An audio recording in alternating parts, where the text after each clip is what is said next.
I am AZ3452189624649872137, your assigned medical droid.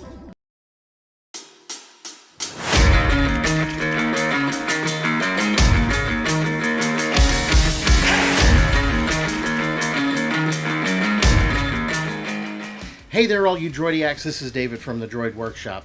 It has been a while since I've been able to get in here and do anything because I've been getting settled into my new career, and it hasn't really left a whole lot of time to do anything else.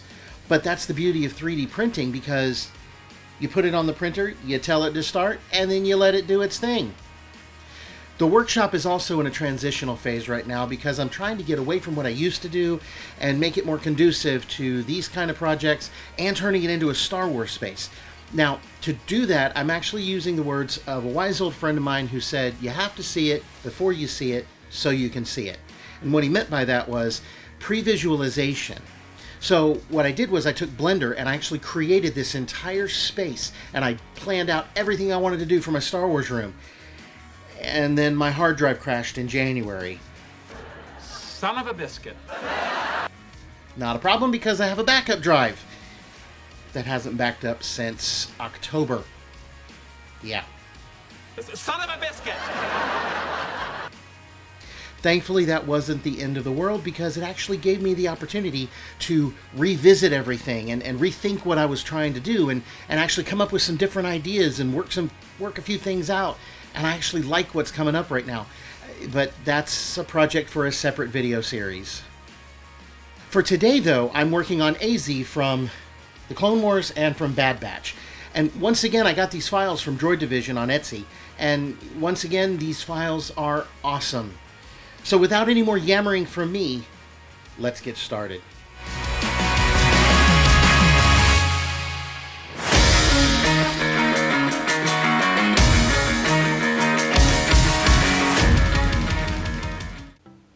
To start off with, here's the gratuitous shot of all the main body parts, including the lower part of the torso, the upper torso, and the repulsors.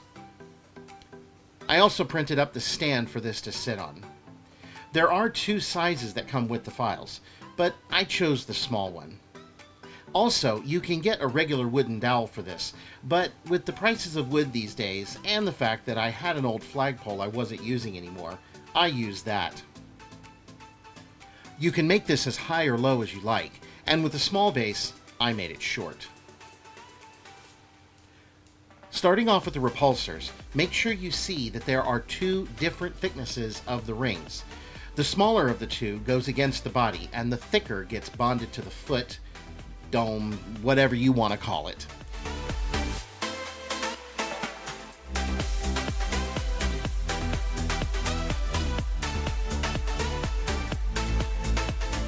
For now, I'm just using high temperature hot glue to hold everything together, and later I'll be securing it with CA glue as well. I thought about getting wooden dowels for the legs, but again, price of wood, and it was actually cheaper to print the dowels that come with the files. These are snug enough that you don't need to glue them in, and that's a good thing, because if you want to take this to a convention, you might want to break it down for easier transportation. And if some little kid gets handsy and decides to break off the foot, it won't be a pain in the butt to fix it.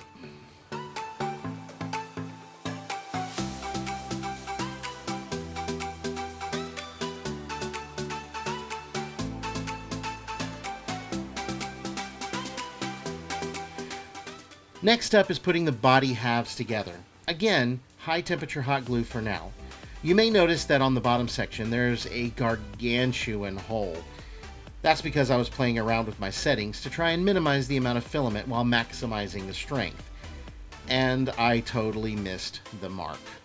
Since this is essentially a large lump of plastic, you don't need anything more than a 5% infill. But I forgot to increase the walls to add the strength, and one of the peg holes literally disappeared inside the body.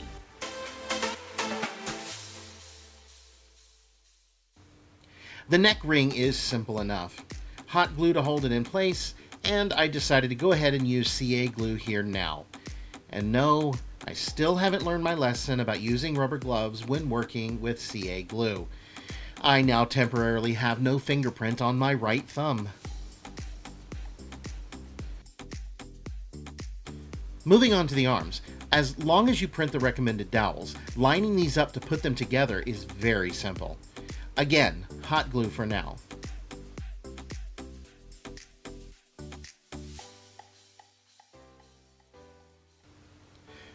There are 5 different fingers available, so you have a variety of hand options.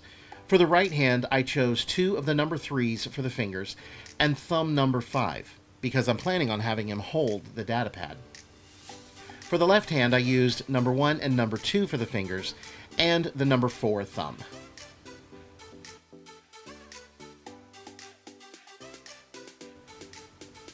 I picked up one of the recommended bolt kits from Amazon, and apparently us Yanks still don't have a firm grasp on the metric system, because some of these bolts were a little bit too long and had to be cut down.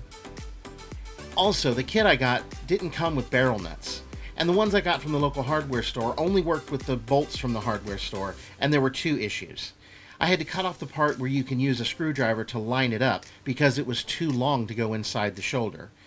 Not only that, but the heads were too big, making it necessary for me to use my Dremel to make the opening a little bit bigger. It all works out in the end, but it does take a little time.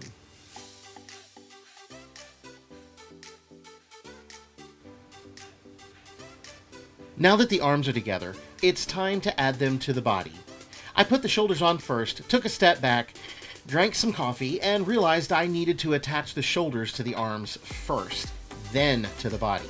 So much easier to think about with a clear head.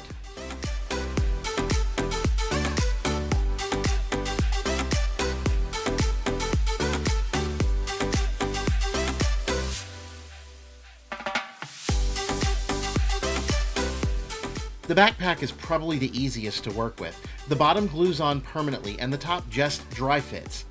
This is a perfect idea so there's access for extra batteries for the eyes, soundboards, snacks, cash, jewelry.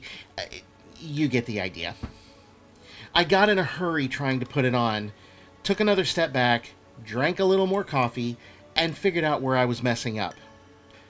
Now, the instructions do say that you can use screws to hold this onto the body, but I didn't see that in the instructions until after I used small bits of filament as guides and CA glue to secure it to the body. No biggie, at least it won't fall off now.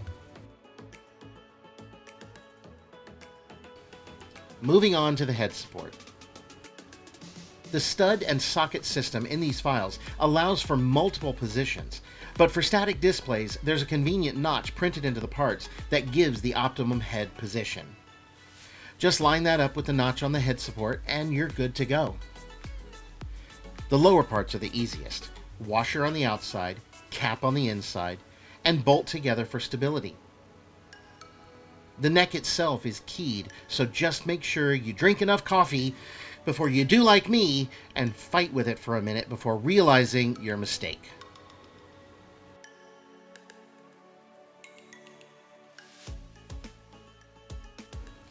On to the head. Now, as I mentioned before, I lost my hard drive in January. I had actually printed all of the parts for this back then and had footage putting it together, but that was sadly lost. No biggie. Now, the head was fairly simple to put together.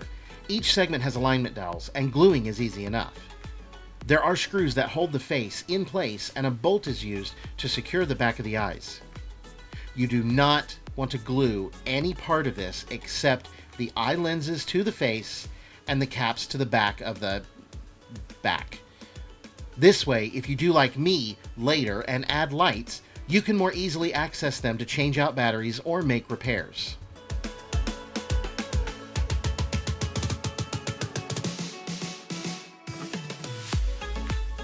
And now, the crowning moment. Literally. The head is on and AZ is done. Great kid! Don't get cocky!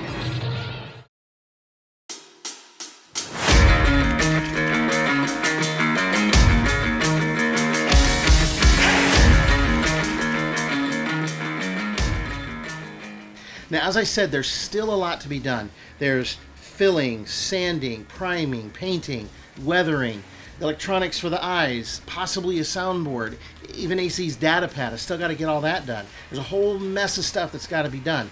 But now that it's all put together and the parts are not scattered around my shop, I can actually see the floor again, and I'm excited about my Star Wars room build. For that, I actually did do this short walkthrough video, and I released it on Facebook about a month ago in the Room Builders group that showed my initial idea for the space. It may change a little bit, but it is definitely a start. If you like what you saw here today, please be sure to like the video, subscribe to the channel, and hit that notification bell so you can be notified whenever a new video comes out. I've still got a lot more plans, as I've said in many other videos. I've got to finish up on AZ. I'm working on a new R2-D2. I got other plans in the works, especially my Star Wars room coming up. Just a whole lot of plans coming up, and I'm really excited about it. I'd love to have you along with me for that journey. But until then, as always, may the droids be with you.